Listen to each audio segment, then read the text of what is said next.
Halo semua, apa kabar dengan kalian? Terima kasih buat teman-teman yang udah setia di channel ini, dan juga terima kasih buat teman-teman yang baru nge-subscribe. Selamat datang di channel aku. Dan di sore yang cerah dan sedikit mendung, aku mau ngasih cerita sih.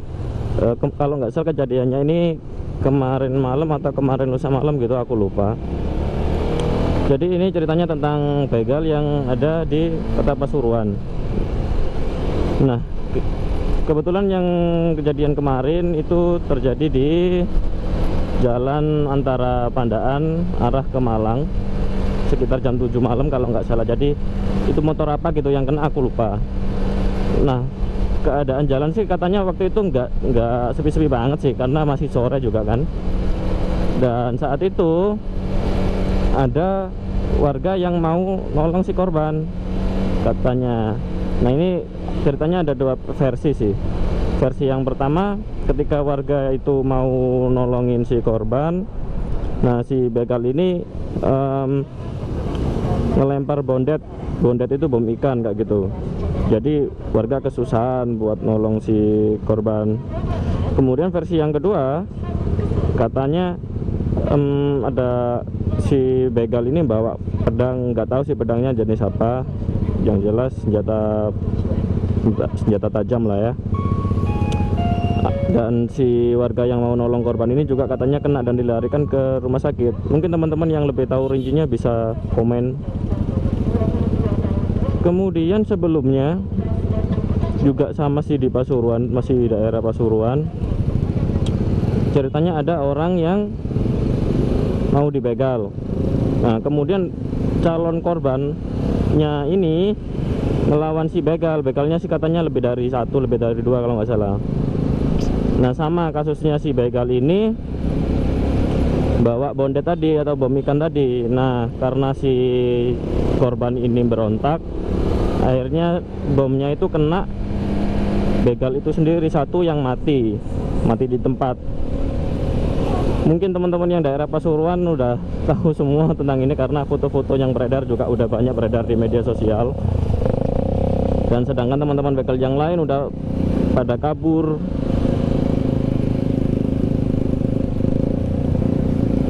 Terus kapan hari juga aku pas ke minimarket, salah satu minimarket dekat rumah, ketemu adik kelas waktu SMP dulu. Nah, cerita panjang lebar. Nah, katanya tetangganya dia yang kebetulan juga temen aku itu habis kena begal di Kota Pasuruan sendiri. Ya alhamdulillah sih anaknya nggak apa-apa, cuman ya gitu, motornya hilang. Nah, sebenarnya banyak sih cerita yang mau aku ceritain tentang perbegalan di Pasuruan ini, tapi saking banyaknya aku sampai lupa mana yang harus diceritain. Dan ada lagi nih, kebetulan ini temen orang tua aku. Jadi temennya orang tua aku ini salah satu anggota polisi. Nah, dia itu pas habis pulang kerja kalau nggak salah ngelihat orang yang jatuh dari motor. Habis itu kan niatnya mau ditolongin. Pas dihampirin, malah ada teman-temannya si yang jatuh itu nyamperin si pak polisi yang mau nolongin dia, dan diancam pakai celurit. Tahu celurit nggak? Ya, salah satu benda tajam kayak gitu. Dan motornya juga amblas akhirnya. Dan ternyata yang jatuh itu juga komplotan dari para pembegal tadi itu, kayak gitu. Nah, itu polisi aja kena gitu loh. Jadi begal-begal di Pasuruan ini nggak pandang bulu antara polisi, TNI, apalagi yang masyarakat sipil seperti itu. Jadi ngeri banget ya kalau di Pasuruan. Dulu sih kalau di Pasuruan cuman di daerah luar kotanya aja ya, maksudnya di kabupatennya. Nah, sekarang udah merambah ke dalam kotanya. Waktu itu juga pas malam, jadi kebetulan di rumah juga ada handy talkie. Nah, saat itu kebetulan gak dimatiin sama orang tua aku, jadi aku bisa dengerin pas polisi patroli kayak gitu. Nah, serunya di situ kayak yang di film-film gitu loh. Jadi bukan motor sih, mobil polisi itu ngejar curanmor kayak gitu. habis motor yang habis dibegal, ada yang laporan, habis itu dikejar. Wih, lama banget, gila, keren. Ya nggak keren juga sih, kasihan sama yang dibegal. Tapi ya kayak gitu, kayak yang di TV-TV gitu kejar-kejarannya, kayak yang di film-film gitu, ngerti kan?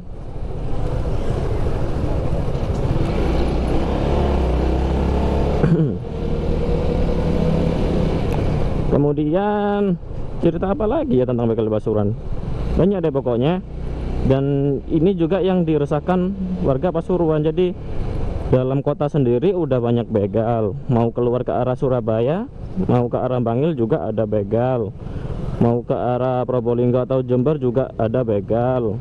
Mau ke arah Malang juga ada begal. Jadi gimana ya, nggak bener-bener aman gitu loh kota ini.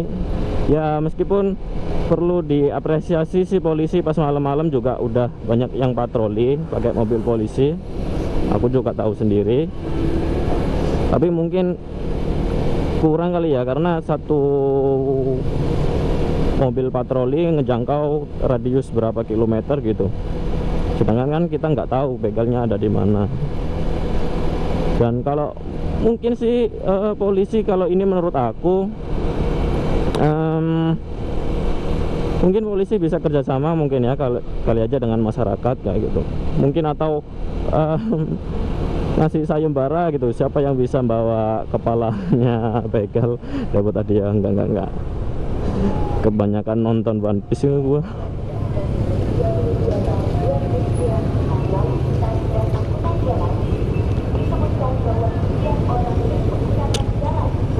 Dan kalau menurut kalian gimana?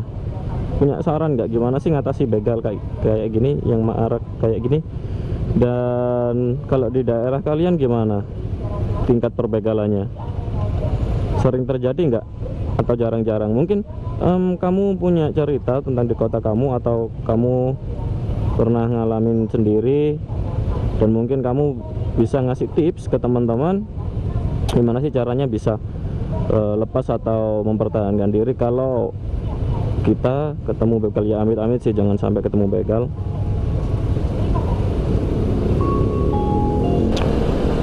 Dan ya sebenarnya aku juga pernah sih, ini aku nggak kena begal, tapi ya mirip-mirip lah ya kejadian kayak permodusan di jalan raya kayak gitu, tingkat kejahatan di jalan raya. Ini kejadiannya pas aku masih SMP sih, ya masih belum punya SIM waktu itu. Jadi seperti biasa kalau di SMP aku dulu, setiap lebaran kita murid-muridnya itu diwajibin buat bersilaturahim ke rumah guru-guru untuk dapat tanda tangan seperti itu kan. Nah kebetulan waktu itu aku naik motor kan, kebetulan juga rumahnya dekat dari rumah sih, cuman beberapa kilo, 2 atau 3 kiloan gitulah. Nah terus kebetulan udah hampir sampai di depan gang rumahnya salah satu guruku. Ini kok pada maju semua ya? Ya udahlah ikutan. Nah kemudian pas aku mau sebelum aku belok ke gangnya, ya pasti ya kita nyalain lampu sen kan, beberapa meter sebelum kita belok kayak gitu. Ya udah kayak sewajarnya lah kalau kalian misalkan mau belok ke gang kayak gimana sih. Kemudian tiba-tiba pas aku mau belok kan, aku berhenti tuh dari depan karena masih ada kendaraan. Nah dari belakang tiba-tiba ada yang jatuh bruk kayak gitu.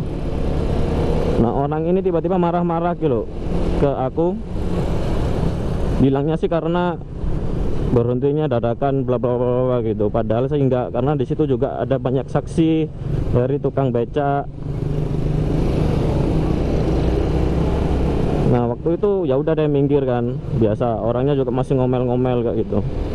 Nah terus aku dibisikin sama salah satu orang becak, salah satu tukang becak yang deket situ, yang tahu kejadiannya. Beliau bilang gini, Mas kalau orangnya minta duit gak usah dikasih, kalau maksa ngasihnya gak usah banyak-banyak kayak gitu.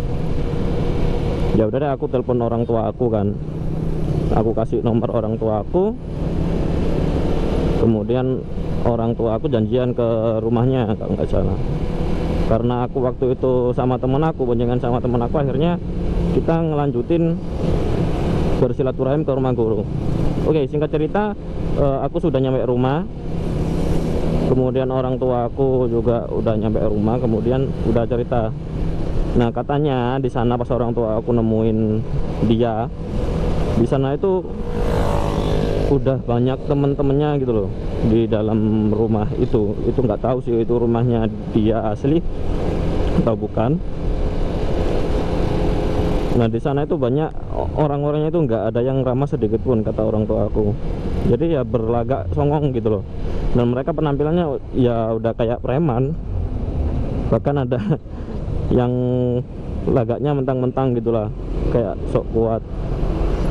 Kemudian udah cerita macam-macam gini.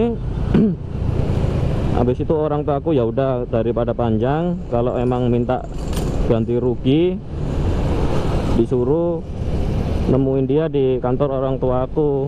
Orang tua aku ngasih kartu identitasnya, kasih lihat ke mereka. Nah, setelah ngelihat kartu identitas ortuku, ya mereka akhirnya berubah 180 derajat gitu dan nggak jadi nuntut kayak gitu. Tapi orang tua aku sih nggak apa-apa, kalau emang masih nuntut ya monggo diselesaikan di kantornya orang tua aku. Tapi mereka akhirnya nggak jadi nuntut sih. Nah, kejadian itu kan ternyata juga jadi omongan di tetangga-tetangga aku. Nah, ternyata tetangga aku, saudaranya tetangga aku sih, ada yang ngalamin kayak gitu juga di daerah yang sama dengan modus yang sama. Ternyata emang orang yang jatuh, orang yang jatuh itu emang sengaja kayak gitu loh, nyari-nyari kesalahan dan targetnya ya kalau mungkin cewek sama anak yang di bawah umur waktu itu.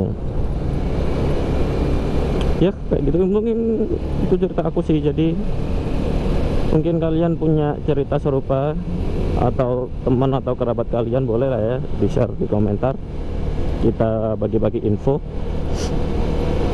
Dan terima kasih udah nonton videoku ini, video curhatan. Mungkin kalau ada polisi yang nonton ya mungkin bisa jadi evaluasi juga, khususnya yang dari Pasuruan, tentang keamanannya mungkin lebih ditingkatin. Karena masyarakat udah banyak yang resah, takut keluar malam. Jangankan malam, bahkan sore hari dan siang hari pun sekarang begal udah ada. Gak seperti dulu lagi. Begal yang sekarang tak seperti yang dulu yang keluarnya cuma malam-malam. Oke, dadah, terima kasih.